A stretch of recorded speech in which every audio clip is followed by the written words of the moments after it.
আপনার বাবা যদি ভুল করেছে আপনি সেটা পুনরাবৃত্তি করতে যাচ্ছেন। আমরা চাই না আপনার মতো আপনার সন্তানের মেরুদণ্ড ভেঙে দেওয়া হোক। বিএনপির চেয়ারপারসন তারেক রহমানকে উদ্দেশ্য করে বলতে চাই, আমরা আপনার বিভিন্ন জায়গায় সাক্ষাৎ করে দেখছি আপনারা আওয়ামী লীগকে, শেখ হাসিনাকে ফিরিয়ে আনার বিষয়ে পজিটিভ বক্তব্য দিচ্ছেন। আমরা জিয়াউর রহমানকে পছন্দ করি। জাতীয়তাবাদী নেতা হিসেবে বাংলাদেশকে তিনি প্রথমবারের মতো পৃথিবীর বুকে মাথা উঁচু করে দাঁড়াতে চেষ্টা করেছেন, কিন্তু তিনি একটা ভুল করে গেছেন।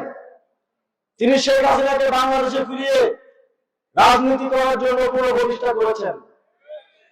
বাকশাল প্রতিষ্ঠা করে বাংলাদেশের জনগণের অধিকার হরণ করার পর আওয়ামী লীগকে আবারও বাংলাদেশের মাটিতে তিনি এনে দিয়ে গেছেন।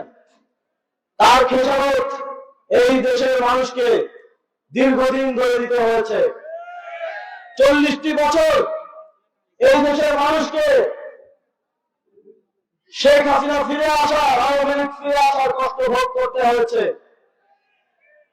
আমরা দেখেছি বেগম খালেদা জিয়াকে তার জীবনের শেষ সময়গুলো কত কষ্টে কাটিয়ে মৃত্যুকে বরণ করে নিতে হয়েছে। আমরা দেখেছি আওয়ামী লীগের সাথে ষড়যন্ত্র করে 11 সময় আপনারও মেরুদণ্ড ভেঙে দেওয়া হয়েছিল। যদি আপনি আবারও শেখ হাসিনা কিংবা সচিবালয়ের জয়দের ফিরিয়ে এনে যদি মনে করেন যে সাময়িকভাবে আমাদেরকে 11 দলীয় জোট, জামায়াতে ইসলামী, এনসিপি সহ যারা আছে তাদেরকে একটা রাজনৈতিক প্রতিদ্বন্দ্বী দিয়ে আটকে রাখতে চান, এটা হবে আপনাদের ভুল ডিসিশন। আপনার বাবা যদি ভুল করেছে আপনি সেটা পুনরাবৃত্তি করতে যাচ্ছেন।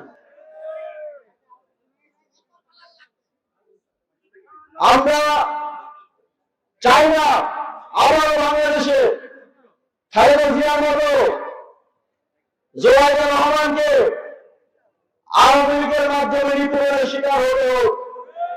আমরা চাই না আপনার মতো আপনার সন্তানের মেরুদণ্ড ভেঙে দেওয়া হোক।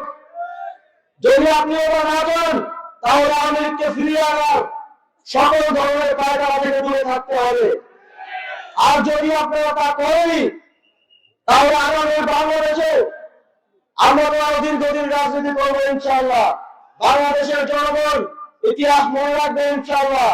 যদি সেটা আপনারা করেন তাহলে যখন আবারও আপনার পরিবার বা আপনাদের নেতা কর্মীরা আওয়ামী লীগের অত্যাচারের শিকার হবে তখন কিন্তু আমরা আপনাদের পাশে দাঁড়াবো না।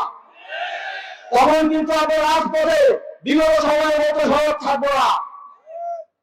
আপনারা যদি ভুল করেন সেই ভুলের কর্মফল আপনাদেরকে ভোগ করতে হবে।